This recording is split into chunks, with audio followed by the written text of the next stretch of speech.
মানুষগুলো পাগল হয়ে যাবে। কেউ থাকবে তখন টয়লেটে, ইমাজিন কেমন ভাবে আল্লাহ নকশা এঁকেছেন। কেউ থাকবে টয়লেটে, কেউ থাকবে ক্ষেত খামারে, কেউ থাকবে অফিস আদালতে, কেউ থাকবে রান্নাঘরে, কেউ থাকবে মৌজ মাস্তির ভেতরে। ঠিক তখনই কিয়ামত হয়ে যাবে, কেউ পার পাবে না। সবার মুখে একটা চিৎকার, আইনাল মাফার, পালাবো কোথায়? কিয়ামতটা শুধু পৃথিবীর একদিকে অনুষ্ঠিত হবে না, গোটা বিশ্বব্যাপী হবে, তাই না? নাকি বাংলাদেশে কিয়ামত শুরু হইলে সৌদিতে হবে না? হ্যাঁ, আমেরিকাতে হবে না, সুইজারল্যান্ড, ইন্দোনেশিয়া, অস্ট্রেলিয়া, গোটা বিশ্বব্যাপী একসাথে কিয়ামতের ভয়ঙ্কর দৃশ্যের অবতারণা ঘটবে। চিল্লা এখন ঠিক কিনা? মা তার ছেলেরে চিনবে না, দুধের বাচ্চাকে রেখে মা পালাবে। দুধের বাচ্চা, যে বাচ্চা দুধ খায়, ব্রেস্ট ফিডিং বেবি, এই বাচ্চারা রেখে মা কোনো দিকে যায়? ডানে বায়ে কোথাও সরতে চায় না, ব্যথানি পায়, কষ্টনি পায়। এই দুধের বাচ্চাটারে ধাক্কা মেরে মা দিবে দৌড়। তাহলে কি ভয়ঙ্কর ঘটনা সেদিন ঘটবে। 3 মাসের 4 মাসের পেটের ভেতরে অপরিপক্ক বাচ্চা, এখনো পরিপূর্ণ হয় নাই, হাত পা ভালোভাবে গজায় নাই, ছোট্ট একটা গোশতের টুকরা। হসপিটালে এরকম যতগুলো নারী থাকবে, কিয়ামতের ভীতিকর অবস্থা দেখে মুহূর্তের মধ্যে সব অপরিপক্ক বাচ্চাগুলো ডেলিভারি হয়ে যাবে।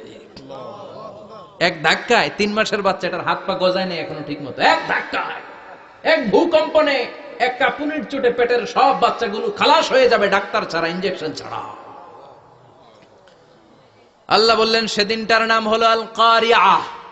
মাল ওয়া মা আদরাকা মাল ইয়াউমা ইয়াকুনুন নাসু কাল ফারাশিল মাবথুস, মানুষগুলো নিক্ষিপ্ত হবে। ওয়া তাকুনুল জিবালু কাল আহিনিল মানফুশ, পাহাড়গুলো তুলার মতো ধ্বনিত হতে থাকবে। এখন উপরের দিকে তাকালে কি সুন্দর নীল আকাশ দেখা যায়, সেদিনে আকাশও থাকবে না। ইয়াউমিন নাতবিস সামাআ কা তায়্যি সিজিল্লিল কুতুব, কাগজের পৃষ্ঠা যেমনি তোমরা ভাঙো, কাগজ যেমনি হাতের মুঠোয় নিয়ে তোমরা গুটিয়ে ফেলো, সেদিন এই বিশাল 7 আকাশটারও হাতের মুঠোয় নিয়ে গুটিয়ে ফেলবে কে? কুতুব। Can you imagine? আপনি কি কল্পনা করতে পারেন এই দৃশ্যপট যখন ঘটবে গোটা বিশ্বব্যাপী কি মেসাকার হবে? স্যাটেলাইট চ্যানেলগুলো ভেঙে দুমড়ে মুচড়ে পড়বে, পৃথিবীর যত বড় বড় টাওয়ার গুলো আছে ভেঙে আবাসিক এলাকার উপর পড়বে, পাহাড়গুলো ভেঙে খান খান, সাগরের পানির ভেতরে দাউ দাউ করে আগুন জ্বলবে। বুর্জ আল খলিফা, পৃথিবীর সবচেয়ে উঁচু টাওয়ার, ওইটার তো কিছু হবে না ওই দিন।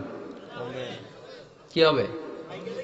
ভেঙে যাইব, ভেঙে খান খান হয়ে যাবে, ভেঙে টুকরা টুকরা হয়ে যাবে। এবার আমি যখন হজে গিয়েছিলাম, জেদ্দা এয়ারপোর্টে নেমে মাক্কা যাচ্ছি প্রথমে উমরার জন্য, তখন বাঁ দিকে অনেক দূরে দেখতে পেলাম কিংডম টাওয়ার।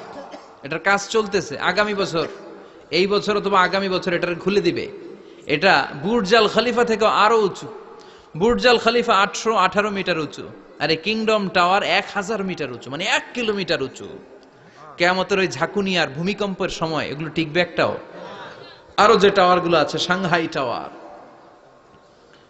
টাইপেডাং 101, পেট্রোনাস টুইন টাওয়ার, বাংলাদেশের 40, 50, 60 তালাগুলা টিকবে? আমাদের কুমিল্লা শহর তো এখন টাওয়ারের শহর হয়ে গেছে। একটা বড় ছাদের উপর থেকে কুমিল্লা শহরের দিকে তাকালে এটা কি কুমিল্লা না উত্তরা বুঝাই যায় না। এই টাওয়ার গুলো একটাও টিকবে? আওয়াজ করে বলেন টিকবে?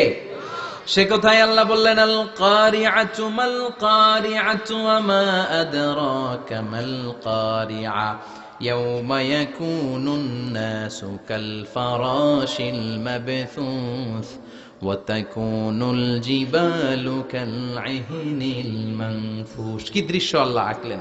প্রথমে একটা সাইরেন দেয়া হবে, দেয়ার সাথে সাথে ভেঙে চুরে সব সারখার, মানুষগুলো পাগলের মতো দৌড়াবে। ওমা হুম বিসুকারা ওয়ালাকিন্না আযাবাল্লাহি শাদীদ। মানুষগুলোর দৌড়াদৌড়ি দেখলে মনে হবে যে মাতালের মতো দৌড়াচ্ছে, রেড ওয়াইন খেয়ে, হুইস্কি খেয়ে, মদ খেয়ে পাগলের মতো দৌড়াচ্ছে। আসলে মদ খায় নাই, হুইস্কিও খায় নাই। সেদিন আল্লাহর আযাব এত ভয়ঙ্কর হবে, মানুষগুলো সব হয়রান হয়ে যাবে, মানুষগুলো পাগলের মতো দৌড়াবে। সাগরের পানিতে দাউ দাউ করে আগুন, স্যাটেলাইট ভেঙে খান খান, বিল্ডিং গুলো ভেঙে ভেঙে পড়ছে, পাহাড়গুলো ধ্বনিত হচ্ছে, গোটা বিশ্বব্যাপী বিকট আওয়াজ। পৃথিবীর যখন ঠিক এইরকম অবস্থা, আল্লাহ তাআলা ইসরাফিলকে বলবে, ইসরাফিল, 3টা ফুৎকার দেওয়ার জন্য তোকে তৈরি করেছি, এবার দ্বিতীয় ফুৎকারটা দে। তাকে ফুৎকার দিতে হবে মোট কয়টা? আরো জোরে বলেন। সে কেবল একটা দিয়েছে, এবার দ্বিতীয় ফুৎকার দিবে। দ্বিতীয় ফুৎকার যখন সে দিবে, মুহূর্তের মধ্যে পৃথিবীর মধ্যে যত মানুষ আছে সবগুলো মরতে শুরু করবে, একটার পর একটা মালাকুল মাউত রুহু কবজ করতে শুরু করবে। মরবেন না শুধু একজন, চিল্লায় বলেন তিনি কে? কুল্লু মান আলাইহা ফানি ওয়া ইয়াবকা ওয়াজহু রাব্বিকা যুল জালালি ওয়াল ইকরাম ফাবিআইয়ি আলাই রাব্বিকুমা তুকাযযিবান। পৃথিবীর মধ্যে যা যা তোমরা দেখো সব হয়ে যাবে ফান। সব কি? ফান। আমরা বলি না ফানা ফানা, বলি ফানা ফানা, কিছু থাকবে না, থাকবে একজন, চিল্লায় বলেন তিনি কে? এজন্য সব সময় আল্লাহর কাছে কামনা করবেন, আল্লাহ তুমি ঈমানের মরণ দাও। পড়ে না আমিন? ও আল্লাহ তুমি আমাদেরকে শাহাদাতের মরণ দাও। পড়ে না আমিন? আমাকে শহীদ করে সেই মিছিলে শামিল করে নিও, যে মিছিলের নেতা মীরে হামজা খোবায়েবে খাব্বাব আল্লাহর কাছে ছিল অতি প্রিয়, শামিল করে নিও আমাকে শহীদ করে সেই মিছিলে শামিল করে নিও। পড়েন আমিন? বিশ্বনবী বলেন, শাহাদাতের তামান্না নিয়ে যদি, অন্তরে শাহাদাতের ইচ্ছা নিয়ে যদি, শাহাদাতের তামান্না নিয়ে যদি কেউ বিছানার মধ্যে ডায়রিয়া রোগে আক্রান্ত হয়েও মারা যায়, হার্ট অ্যাটাক করেও মারা যায়, স্ট্রোক করেও যদি মারা যায়, কিন্তু অন্তরে যদি শাহাদাতের তামান্না থাকে, কিয়ামতের ময়দানে শহীদদের সাথে তারে দাঁড় করাবে কে? ঈমানের পথে অবিচল থেকে আমার মরণ যেন হয়। পড়েন আমিন? আমার সাথে সাথে বলেন, ঈমানের পথে অবিচল থেকে আমার মরণ যেন হয়। তোমারই কাছে মিনতি আমার, তোমারই কাছে মিনতি আমার, মহামহিম দয়াময়। ঈমানের পথে অবিচল থেকে আমার মরণ যেন হয়। পড়েন আমিন? ঈমানের মৃত্যু এক, আল্লাহ ছাড়া কেউ দিতে পারে না। শাহাদাতের মৃত্যু আল্লাহ ছাড়া কেউ দিতে পারে না। এজন্য আখের যদি ভালো হয়, সব ভালো তার, শেষ ভালো যার। বিশ্বনবী দোয়া করতেন, আল্লাহুম্মা রযুকনা হুসনাল খাওয়াতিম, আল্লাহুম্মা রযুকনা হুসনাল খাওয়াতিম। প্রতিদিন সব সময় নামাজের পরে পড়বেন, আল্লাহুম্মা রযুকনা হুসনাল খাওয়াতিম, আল্লাহুম্মা রযুকনা হুসনাল খাওয়াতিম। আল্লাহ আমাদের শেষটাকে ভালো করো, আমাদের শেষটাকে তুমি ঈমানের উপর করো। পড়েন আমিন? অনেক আল্লাহওয়ালা নামাজি শেষ জীবনে মুরতাদ হয়ে যায়, নাস্তিক হয়ে যায়, আছে না নাই? মুফাসসির ইসলামের নাম শুনছেন? অনেক ইসলামের বয়ান দিত লোকটা শুরু থেকে আমি তাকে চিনতাম। অনেক ইসলামের বয়ান করতো, ইসলামের পক্ষে সে অনলাইনে কথা বলতো। আস্তে আস্তে আস্তে আস্তে নাস্তিক হয়ে গেছে। এজন্য বিশ্বনবী বলতেন, আল্লাহুম্মা রযুকনা হুসনাল খাওয়াতিম, আল্লাহ শেষটা আমার ভালো করো, আমার শেষটা যেন কালিমাতুত তাইয়্যিবা লা ইলাহা ইল্লাল্লাহর উপর হয়, আমার শেষটা যেন ঈমানের উপর হয়। পড়ে না আমিন? এক সাহাবা জিহাদের ময়দানে, বুখারীর বর্ণনা, যুদ্ধের ময়দানে সে সামনে যাই পাচ্ছে, লা তাজিদু শাযযা ওয়ালা ফাযযা ইল্লা ইয়াকতুলু বিসাইফি, বিশাল তলোয়ার নিয়ে আল্লাহু আকবার বলে বলে কাফের আর মুশরিকের বাচ্চাগুলোরে কচুকাটা করছে। সাহাবীরা দেখে পেছন থেকে বাহাবা দেয়, নবীর কাছে এসে খুশ খবর দেয়, ও নবী দেখেন আপনার সাহাবী দিন কায়েমের আন্দোলনে কালিমার পতাকাটারে জমিনের বুকে পতপত করে উড়ানোর জন্য কেমন করে যুদ্ধের ময়দানে, জিহাদের ময়দানে কাফের আর মুশরিকদেরকে কচুকাটা করছে। নবী দেখেন আজকে জিহাদের ময়দানে যুদ্ধের সব সওয়াব আল্লাহ এই সাহাবীরই দিয়ে দিবে।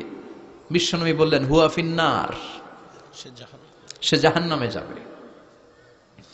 সাহাবীরা তো অবাক, জীবন বাজি রেখে তলোয়ার নিয়ে কাফেরদের সাথে যুদ্ধে ময়দানের মধ্যে লিপ্ত।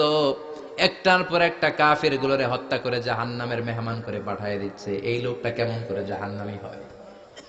বিশ্বনবী বললেন হুয়াফিন না, এই লোকটা জাহান্নামে যাবে, এরে কেউ বাঁচাতে পারবে না, জাহান্নামী।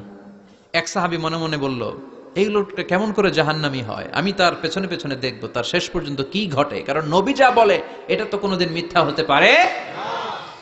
সাহাবী লুকিয়ে লুকিয়ে তার পিছু নিল।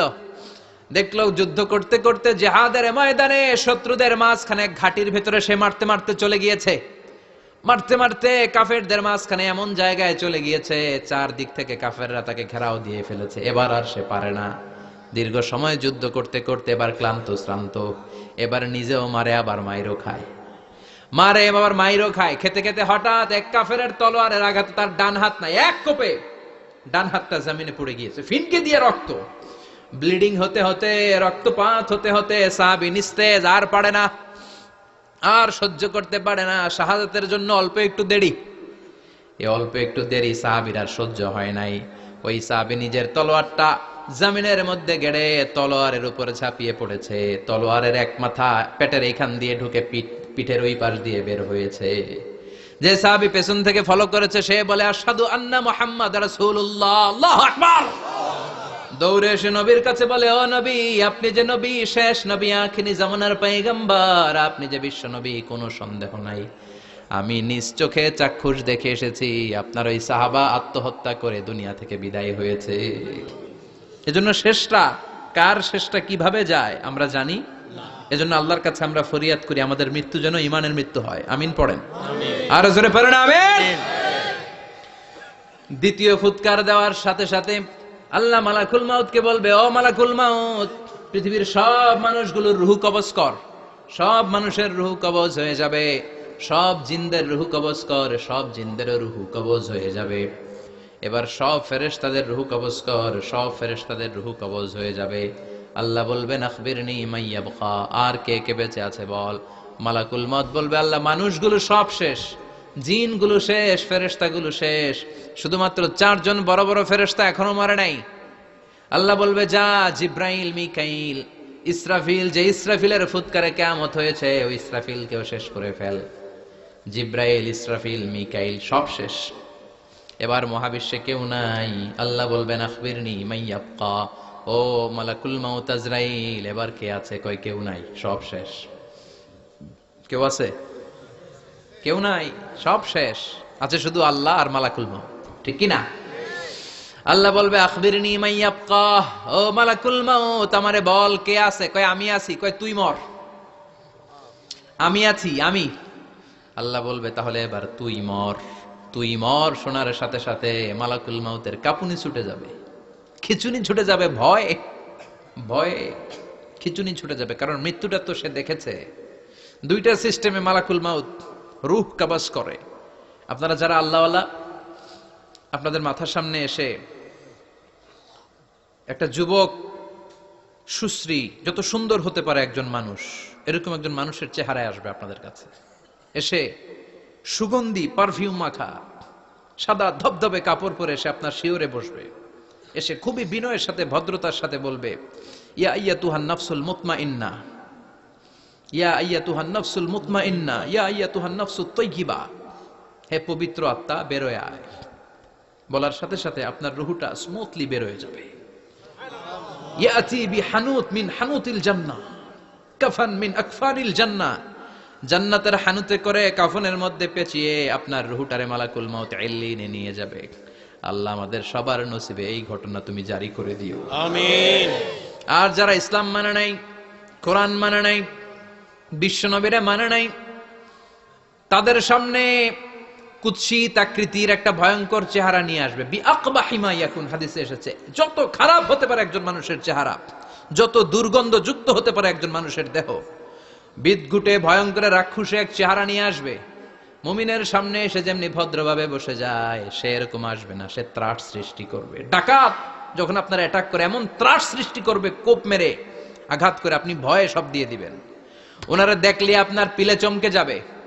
ভয়ঙ্কর দুর্গন্ধযুক্ত কালো একটা ড্রেস পরে আপনার সামনে এসে এমন ত্রাস সৃষ্টি করে বসবে, ওইটা দেখলে অবস্থা খারাপ।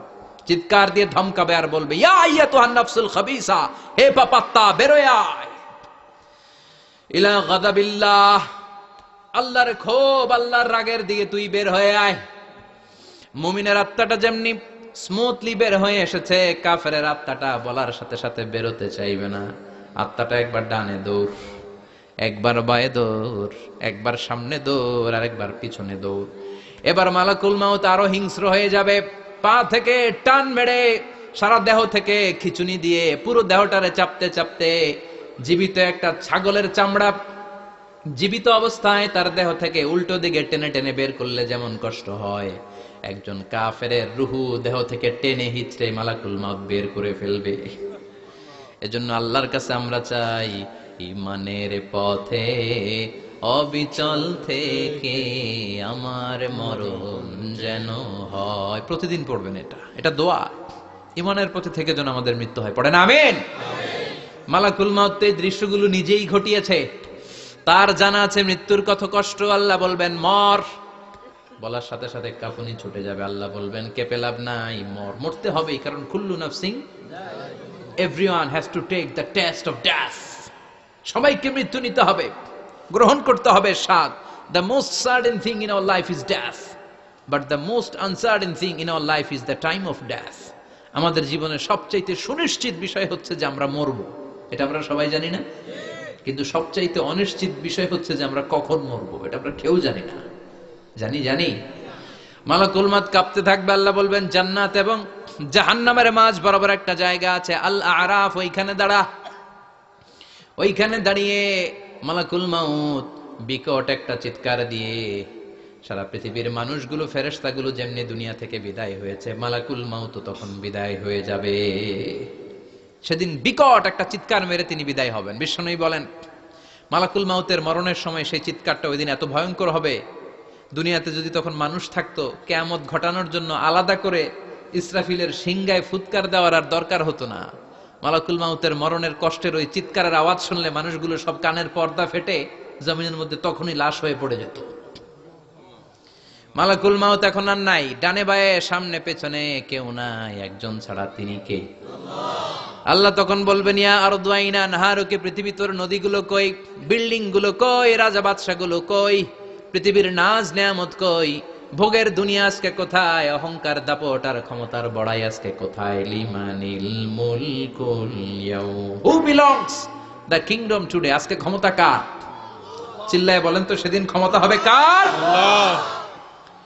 লিমানিল মুলকুল ইয়াউমা লিল্লাহিল ওয়াহিদিল কাহ্হার, ক্ষমতা সেদিন কারো নয়, ক্ষমতার মালিক একজন, তিনি কে? সব ক্ষমতার মালিক আল্লাহ, কেউ নাই, সব মরে গেছে। এভাবে যে কত হাজার কোটি বছর আল্লাহ একা থাকবেন এটা আল্লাহ জানেন, আমরা কেউ জানি। ইসরাফিলকে আল্লাহ বানিয়েছিলেন সিংহায় 3টা ফুৎকার দেওয়ার জন্য, চিৎকার করে বলতে হবে কয়টা? দিছে কয়টা? বাকি আছে কয়টা? এবার রব্বুল আলামিন ইসরাফিলকে জীবিত করবেন, জীবিত করে বলবেন তাড়াতাড়ি 3য় ফুৎকার দিয়ে তোর ডিউটি শেষ কর। সুবহানাল্লাহ পড়েন। ইসরাফিল এবার 3য় ফুৎকার দিবে। 3য় ফুৎকার দেওয়ার সাথে সাথেই পৃথিবীর বিভিন্ন প্রান্ত থেকে, মহাবিশ্বের বিভিন্ন প্রান্ত থেকে মানুষের জিনগুলো দাঁড়াতে শুরু করবে। বিমান দুর্ঘটনায় যারা মারা গিয়েছে, ছাই হয়েছে, ছাই থেকে উঠে দাঁড়াবে। তিমি মাছের খাবার হয়ে সাগরের মধ্যে মিশে গিয়েছিল, সাগর থেকে দাঁড়াতে শুরু করবে। পাহাড়ের মধ্যে যারা মারা গিয়েছে, পাহাড় থেকে উঠবে। হিন্দুদের শ্মশানের মধ্যে যেখানে লাশ পোড়ানো হতো, ওখান থেকে দাঁড়াবে। মানুষগুলো কবর থেকে উঠবে, যে যেখানে মারা গিয়েছে সেখান থেকে দাঁড়াবে। মিনহা খালাকনাকুম ওয়া ফিহা নুঈদুকুম ওয়া মিনহা নুখরিজুকুম তারাতান উখরা, মাটি থেকে বানালাম, মাটির কবরে পাঠালাম, আবার মাটির কবর থেকে দাঁড় করায় দিবে কে? মানুষগুলো দাঁড়াবে। মুমিন বান্দারা চোখ কচলাতে কচলাতে বলবে মান বাআসানা মিন মারকাদিনা, قالوا من بعثنا من مرقدنا هذا ما وعد الرحمن وصدق المرسلون। মুমিন বান্দারা চোখ ডলতে ডলতে বলবে ঘুম ভাঙালো কে? ঘুম ভাঙালো মরার কুকিলে, ঘুম ভাঙাইয়া গেল রে হে মরার কুকিলে, কয় না? এটা মরা কুকিল আবার ঘুম ভাঙায়, ব্যাটারি দিছে মনে এটার ভিতরে। আমার ঘুম ভাঙালো কে? মুমিনরা, আপনারা দেদারসে আনন্দের ঘুম দিবেন সেদিন কবরে। তিনটা প্রশ্ন আপনারে করা হবে। মার রব্বুক, তোর রবের নাম কি? তোমার ধর্মের নাম কি? এই লোকটারে চিনো নাকি? ওনার নাম কি? এবার বলবে তিনটা প্রশ্নের উত্তর কোত্থেকে শিখলা? কও কোত্থেকে শিখছেন? বলতে হবে কোরআন থেকে শিখেছি। চারটার উত্তর যখন করতে পারবেন, ইফসাহু লাহু কবরুহু ৭০ যিরাআন, কবরটারে ৭০ হাত লম্বা করে দেয়া হবে। ওয়া ইফতাহু লাহু বাবুন ইলাল জান্নাহ, আপনার কবরের ভেতরে থেকে জান্নাতের দিকে একটা ঘর করে দেয়া হবে। জান্নাতের সুঘ্রাণওয়ালা সুবাতাস আপনার কবরের মধ্যে এসে ধাক্কা মারবে। জান্নাতে ঢোকা লাগবে না, আপনার ওই কানেকশন দিয়ে আসবে। এয়ার কন্ডিশনের যে রুমগুলো আছে, ওই রুমগুলোর ভিতরে না ঢুকলো, দরজার আশেপাশ দিয়ে হাঁটলেও একটা ঠান্ডা ঠান্ডা আছে বাতাস আছে না নাই? দেহের মধ্যে লাগে।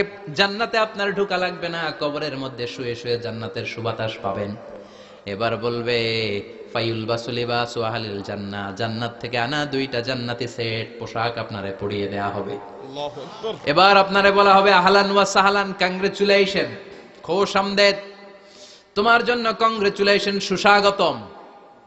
তিনটার পরে চতুর্থ প্রশ্নের উত্তরও পেরেছো, জান্নাতের পোশাক তোমারে পরিয়ে দিলাম, আর কোনো কাজ নাই, এবারের মতো খেলা শেষ, এবার ঘুমাও।